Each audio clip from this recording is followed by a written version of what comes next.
Assalamualaikum warahmatullahi wabarakatuh. Halo semuanya, perkenalkan nama aku Kurnia Damayanti. Sebelumnya, terima kasih sudah mau mampir ke channel YouTube Akuntansi SPIPB.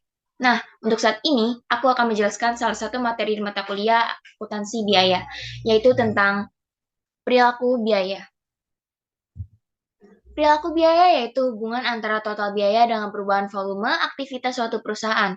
Dalam perencanaan dan pengendalian biaya, terdapat tiga jenis perilaku biaya. Yang pertama ada biaya tetap, yang kedua ada biaya variabel, dan yang ketiga ada biaya semi variabel. Yang pertama yang akan kita bahas yaitu biaya tetap atau fixed cost, yaitu biaya yang jumlah totalnya tetap dalam kisar perubahan volume kegiatan tertentu. Biaya tetap merupakan biaya yang jumlahnya tidak berubah-ubah dan harus selalu dikeluarkan apapun kondisinya. Biaya tetap sendiri ada dua jenis, yaitu committed fixed cost, yaitu biaya yang wajib dan harus dikeluarkan. Biasanya timbul dari kepemilikan pabrik, equipment, dan organisasi pokok. Yang kedua, discretionary fixed cost, yaitu ditentukan dengan cara menganalisis perilaku biaya di masa yang lalu dalam hubungannya dengan volume kegiatan di masa yang sama. Biaya yang kedua, biaya variabel atau variable cost, yaitu biaya yang jumlah totalnya berubah sebanding dengan perubahan volume kegiatan atau produksinya. Biaya variabel juga ada dua jenis. Yang pertama ada inherent variable cost, yaitu biaya yang memiliki hubungan fisik tertentu dengan ukuran kegiatan tertentu.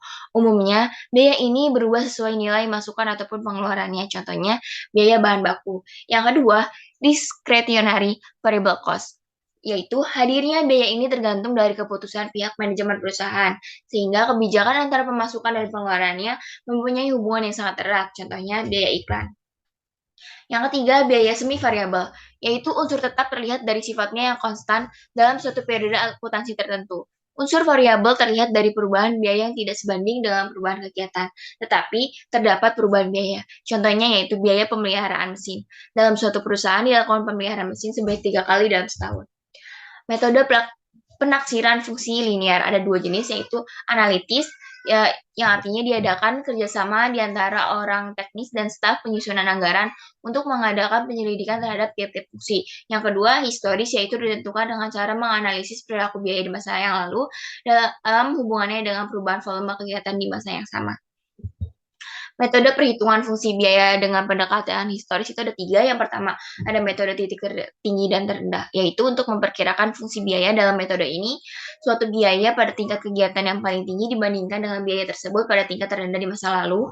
Sisi biaya yang dihitung merupakan unsur biaya variabel. Yang kedua, ada metode biaya berjaga dengan cara menghitung beberapa biaya yang harus tetap dikeluarkan seumpama perusahaan ditutup sementara atau produk sama dengan nol. Perbedaan antara biaya yang dikeluarkan selama produksi berjalan dengan berjaga merupakan biaya variabel. Yang ketiga, metode kuadrat terkecil, yang beranggapan bahwa hubungan antara biaya dengan volume kegiatan berbentuk hubungan garis lurus dengan persamaan garis regresi, yaitu Y sama dengan A tambah BX, yaitu Y merupakan variabel tidak bebas, perubahannya ditentukan oleh perubahan pada variabel X yang merupakan variabel bebas. Variabel Y menunjukkan biaya, variabel X menunjukkan volume kegiatan. Dalam persamaan tersebut, A menunjukkan unsur biaya tetap dalam Y, sedangkan B menunjukkan unsur biaya variabel. Rumus perhitungan A dan B. B sama dengan N sigma XY dikurang sigma X dikali sigma Y per N sigma X kuadrat dikurang sigma X kuadrat.